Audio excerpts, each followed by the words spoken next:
السلام علیکم، آپ دیکھ رہے ہیں اردو پوائنٹ. مجھے کہتے ہیں فرحان خان. پروگرام لمحہ فکریہ میں آپ سب کو خوش آمدید. ناظرین، یہ مفاد پرست سیاستدان ہم غریب مظلوم عوام کی خواہشات ضروریات کا ناجائز فائدہ اٹھاتے ہیں. اپنے مال اور اقتدار کی ہوس میں عوام کی آسوں اور امیدوں کا قتل عام کر رہی ہیں. عوام پر اپنے فیصلوں کی دھونس اور دھاندلی سے نفرتوں اور دوریوں منافقتوں کے بیج بو رہی ہیں، جو اب کافی حد تک ایک تناور درخت بن چکے ہیں. ناظرین محترم، اگر آپ غور کریں تو گزشتہ کچھ سالوں سے ہمارے ملک میں پولیٹیکل کلچر بہت بڑھتا جا رہا ہے. ہمارے ملک کا بچہ بچہ سیاست اور سیاسی جماعتوں سے وابستگی کے نہ صرف دعوے کر رہا ہے، بلکہ اپنے پارٹی کی سپورٹ میں معاشرے میں جو بد اخلاقی اور بد مزاجی کی وبا پھیل رہی ہے، اس کا سہرا بھی ہمارے سیاسی لیڈروں پہ جاتا ہے، جو اس بات کی تربیت کر رہے ہیں کہ ہم نہیں تو کچھ بھی نہیں، ہمارے بغیر یہ ملک چل نہیں سکتا، ہم اس ملک کے ٹھیکیدار ہیں اور ساری عمر ہمارے خاندان نے اس ملک کی بھاگ دوڑ کا ٹھیکہ اٹھایا ہوا ہے، اور انہی ٹھیکوں سے ہمارے ذاتی بینک بیلنس اور اندرون بیرون ملک املاک بن رہی ہیں.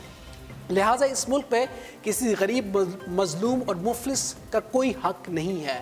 تو بس ہمارے خاندان کا اور صرف ہمارے بچے ہی انسان ہیں، باقی سب کیڑے مکوڑے ہیں. کسی کا کوئی حق نہیں. ہمارا احتساب کرنے والا کون ہوتا ہے؟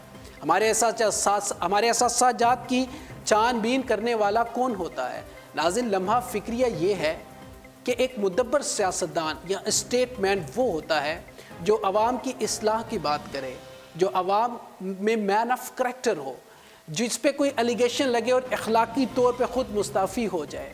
سیاستدان کی ورث اس کے اخلاقی کردار ہونی چاہیے، اقتدار نہیں.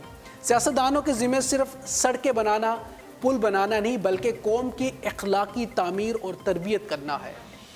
صد افسوس یہ کہ ہم عوام ان مٹھی بھر مفاد پرست چند خاندانوں کے لالچ اور ہوس کی نظر بار بار بن جاتے ہیں. انہیں اپنے ووٹ کی پاور سے منتخب کرتے ہیں اور اپنی اخلاقی قدریں بھی کھو بیٹھتے ہیں. صد افسوس کہ اب ہماری دوستیوں، رشتہ داریوں، میل ملاپ کا معیار بھی ان کرپٹ سیاستدانوں کی وابستگی سے جڑا ہے. ہمارے قلب میں وسعت ختم ہوتی جا رہی ہے.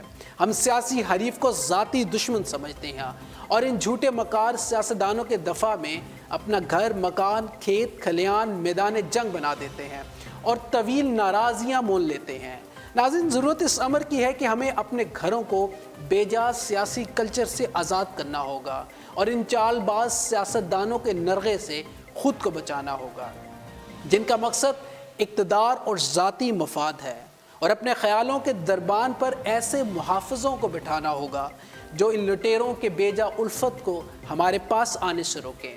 اپنے بچوں کو ان کی معصومیت لٹانی ہوگی، ان میں محبت، بھائی چارہ اور اخلاقیات کی شمع روشن کرنی ہوگی، ورنہ یہ مفاد پرست ٹولہ ہمارے مستقبل کو تباہ و برباد کر دے گا اور ہمیں اخلاقی پستیوں میں پھینک دے گا.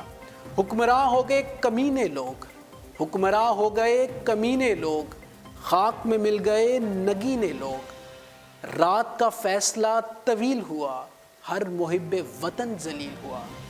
اپنے میزبان فرحان خان کو اردو پوائنٹ سے دیجیے گا اجازت.